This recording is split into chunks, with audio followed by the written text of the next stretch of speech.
Gus Miftah ini adalah teman baik saya. Saya sepanggung dengan beliau berkali-kali. Dan saya sering mendengarkan ceramahnya. Jadi kalau di dalam pemirsa audiensnya itu bicara sarkem misalnya, sarkem matamu, itu udah biasa memang. Nah dia itu ketika dia well defined terhadap seorang penjual es teh, ini kemudian yang menjadi luar biasa di tangan netizen. Sampai sekarang saya masih sedih.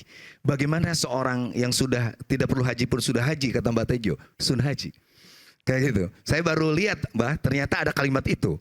Nah, Bapak, yang ada adalah sebuah yang sangat menyentuh nurani kita. Kenapa orang miskin dan kemiskinan masih dijadikan komoditas oleh kita?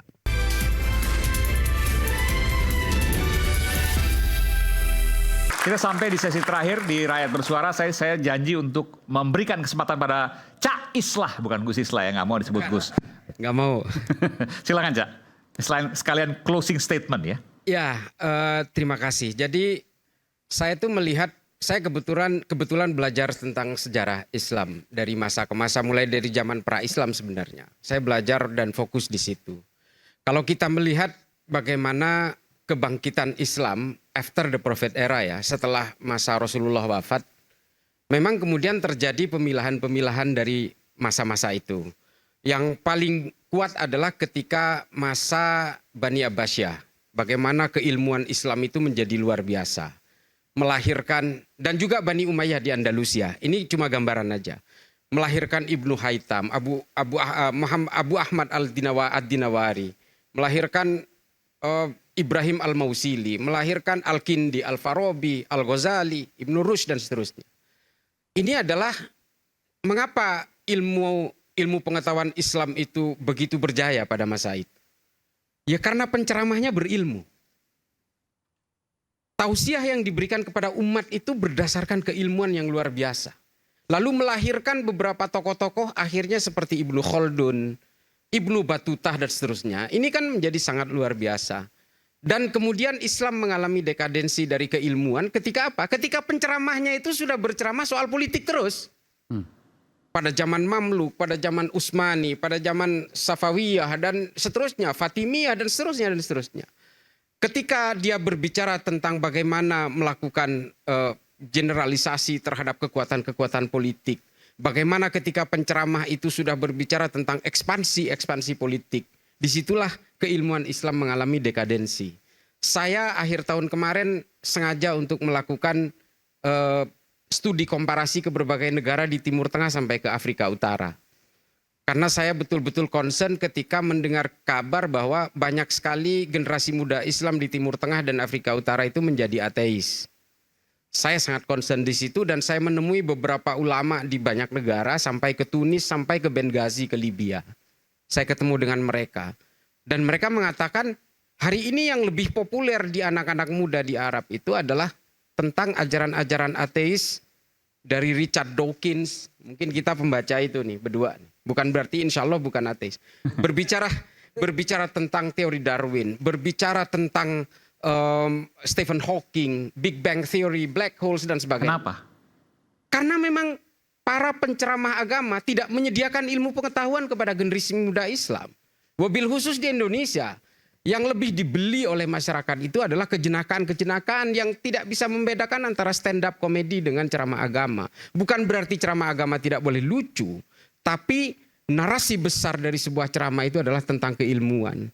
Dan saya berbicara dengan rektor Zaitunah University di Tunis. Dia mengatakan bahwa umat Islam hari ini tidak ada satupun yang bisa melawan pemikiran Stephen Hawking tentang Genesis, tentang teori penciptaan alam. Seolah-olah di Al-Quran tidak ada. Padahal ada kitab tafsir dari Syekh Muhammad Thohir bin Ashur, At-Tahrir wa Tanwir, itu luar biasa menceritakan kejadian terciptanya alam semesta itu berdasarkan kurang lebih seperti Big Bang teorinya Stephen Hawking. Dan itu disampaikan oleh para pendakwah. Nah seharusnya itu yang diberikan kepada masyarakat sesuai segmentasinya. Nah meskipun Gus Miftah nih, saya nggak panggil Mas ini, Gus Miftah aja yang populer gitu. Meskipun dia berada di segmentasi menengah ke bawah misalnya, setidaknya dia harus berdaya dalam keilmuan. Keilmuan dasar saja. Keilmuan-keilmuan yang menceritakan tentang bagaimana Ibnu Al-Haytham bisa menciptakan kamera yang nempel di handphone kita semua hari ini. lewat Kitabul Manazir misalnya. Ini kan luar biasa, ceritakan saja. Nah ini kan saya tahu betul Gus Miftah ini adalah teman baik saya. Saya sepanggung dengan beliau berkali-kali. Dan saya sering mendengarkan ceramahnya. Jadi kalau di dalam pemirsa audiensnya itu bicara sarkem misalnya, sarkem matamu, itu udah biasa memang. Nah dia itu ketika dia well defined terhadap seorang penjual es teh, ini kemudian yang menjadi luar biasa di tangan netizen. Dan menjadi penceramah agama itu memang tidak gampang. Ini Ustadz, Kiai juga semua, Kang Maman semua ini saya juga berceramah gitu. Meskipun saya tidak berceramah agama tapi tentang bagaimana sejarah Islam. Tapi menjadi seorang penceramah agama itu manggulnya berat sekali. Bayangkan kalau menjadi seorang Gus Miftah, salah satu sebagai penceramah agama dan sebagai pejabat publik utusan khusus presiden. Ada dua benda berat di panggulnya itu yang harus dibawakan secara terus-menerus. Kalau kita bicara tentang bagaimana kita bersikap hari ini kan seperti istilahnya George Orwell ya. Kini zaman panoptikon. Semua orang mata lensanya itu mengarah ke setiap manusia, apalagi public figure seperti ya kita-kita ini public figure lah semua. Ini kan kita bisa dilihat kesehariannya oleh orang banyak. Nah, artinya kesimpulan terakhir saya, kalau kita ingin mencerdaskan umat Islam hari ini, ya berikan umat Islam ini adalah dengan ilmu pengetahuan. Oke lah berikan kejenakaan itu, tapi porsinya jangan mendominasi setiap ceramah. Ini nggak mendidik, dekadensi yang terjadi. Hari ini kita betul-betul menjadi sampah. Betul-betul menjadi sampah. Umat Islam ini bisa ngapain sih? Nggak ada. Kalau kita mau bandingin dengan Huawei misalnya yang sudah menciptakan prototipe handphone kira-kira nanti 20 tahun ke depan. Nah kita kan masih sibuk dengan tuker tambah handphone di counter-counter itu. Nah ini gambaran ya bahwa kalau umat Islam ingin berdaya, ya berjuanglah lewat ilmu pengetahuan.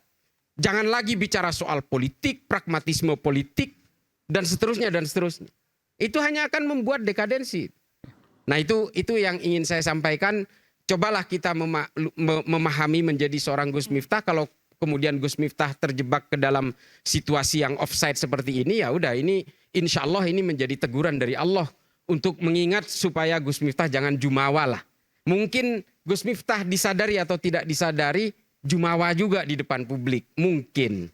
Nah inilah Allah masih untung memberikan hikmah. Ya pengingat-pengingat seperti ini kepada Gus Miftah supaya dia itu rodok leren gitu. Menjadi agak pelan gitu. Saya kira itu saja. Makasih. Buya, silakan.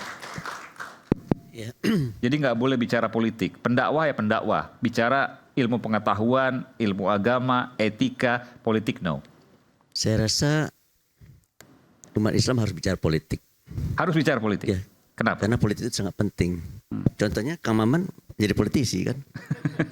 Kalau nggak penting berarti Kang Maman. Mohon izin Kiai, saya bukan tidak memperbolehkan bicara politik, tapi bicara tentang pragmatisme politik. Iya. Saya gambarkan soal Ya, kalau ekspansi itu benar. politik dan Kalau itu sebagainya. benar, ya. Oke. Maksudnya apa? Pragmatisme politik, politik praktis yang kemudian. Memposisikan dia seolah-olah dia politisi. Oke. Iya. Jadi saya mendapat ibrah pelajaran dari kegaduhan yang terjadi akhir-akhir ini. Itu bukan karena substansi ceramah, tapi adalah karena telah terjadi pelanggaran etika. Oleh karena itu menurut saya dalam kehidupan keseharian kita masalah akhlak dan etika menjadi sesuatu yang sangat penting. Makanya saya mengusulkan bukannya sertifikasi dai yang lebih penting, tapi adalah bagaimana kita bisa membuat kode etik yang harus dipatuhi dan dipedomani oleh para dai. Dan itu harus disosialisasikan kepada para dai semuanya, sehingga kita harapkan dakwah-dakwah yang diselenggarakan dan disampaikan oleh para dai ini sejuk, ya, tidak mengusik ketentraman dan kedamaian, sehingga kita harapkan umat dan bangsa kita ini akan menjadi umat dan bangsa yang lebih baik ke depan. Selesai itu aja. Terima kasih. Silakan. Saya kebetulan ditugaskan oleh Gus Mohaimin ya. Saya wakil sekretaris Dewan Suruh DPP PKB dan juga wakil ketua praksi. Tapi nggak boleh jadi dai sekarang karena udah politisi. Nah itu yang ingin saya jelaskan. Ditugaskan untuk pertama membangkitkan kembali kesadaran ulama tentang pentingnya politik kemaslahatan. bahwa kita punya anggaran pendidikan yang diperjuangkan lewat partai kita ini 20%, 425 triliun. Tapi kemana uang itu untuk pemberdayaan masjid, sekolah, madrasah, guru-guru ngaji, khotib dan sebagainya. Sayangnya orang-orang Islam itu pada dai ini terlalu kami mah ikhlas. Padahal dia harus dipenuhi. Nah, oleh sebab itu, kesadaran ini harus dibangkitkan termasuk gerakan literasi. Itu yang dikatakan oleh Muhammad Abduh, Ra'aitul Islama dunal muslimin wa ra'aitul muslimina dunal Islam. Saya kok melihat nilai ajaran Islam yang luhur, tapi dipraktekkan oleh non-muslim. Tetapi saya melihat orang Islam sendiri itu tidak memakai ajaran Islam. Maka orang-orang miskin seperti di Sri Lanka, di Bangladesh, termasuk mohon maaf di Indonesia. Salah satunya bukan kesalahan ajaran Islam, tapi karena kita tidak memahami Islam sebagai sebuah kekuatan untuk melakukan perubahan. Misalnya apa? Kemiskinan. Tanya, kalau kita datang ke negara-negara miskin, kita sebutkan saja Bangladesh dan lain sebagainya. Suriah, yang hari ini sebenarnya Cak Islah ingin ngomong Suriah, dan lain sebagainya. Tetapi kenapa ketika ditanya mana negara yang bahagia? Norwegia. Mana negara yang maju? Itu di deretan pertama itu tidak ada negara yang mayoritas muslim. Islam Indonesia lah yang diharapkan dengan gerakan literasinya, dengan penghargaannya terhadap perbedaan pendapat akan muncul menjadi kekuatan Islam yang rahmatan lil alamin. Maka poin keduanya, upaya-upaya ini adalah konektivitas. Saya ingin mengatakan bahwa sertifikasi ini tidak ingin menghadirkan negara yang mengontrol, membatasi kebebasan berpendapat, tapi lebih kepada bagaimana keadaban publik, etika, berpidato, dan lain sebagainya itu dipahami oleh semua. Tanpa orang harus sama seragam kayak zaman Soeharto, tidak perlu. Kita memang berbeda. Kita tidak mempersalahkan kunut atau tidak kunut. Tapi kalau ada orang nggak sholat subuh, nah itu baru kita persalahkan. Seperti itu. Nah makanya yang ingin saya katakan terakhir dari kasusnya Gus Miftah ini, bagaimanapun kita harus belajar, ini adalah kata Buya tadi, ibroh, the lesson moral. Tapi sampai sekarang saya masih sedih. Bagaimana seorang yang sudah tidak perlu haji pun sudah haji, kata Mbak Tejo, sun haji. Kayak gitu. Saya baru lihat, Mbak, ternyata ada kalimat itu. Nah, Bapak, yang ada adalah sebuah yang sangat menyentuh nurani kita. Kenapa orang miskin dan kemiskinan masih dijadikan komoditas oleh kita? Kemiskinan dipelihara, lalu supaya datang tiap pilihan presiden, pileg, lewat bansos dan lain sebagainya. Kemiskinan dipelihara supaya para kreator, YouTuber dan sebagainya itu tiba-tiba muncul, nyumbang ini dan terkenal. Saya mengatakan bahwa Islam adalah agama yang pertama mengatakan wa yad'u anhum israrahum wal aglalati kanat 'alaihim. Nabi dan para penerus para nabi, dai dan sebagainya harus bisa meringankan beban umat dari kemiskinan, dari kebodohan dan dari perpecahan. Terima kasih Mas Aiman. Kita kembali saat lagi, tetaplah bersama kami di Rakyat Bersuara. Yuk.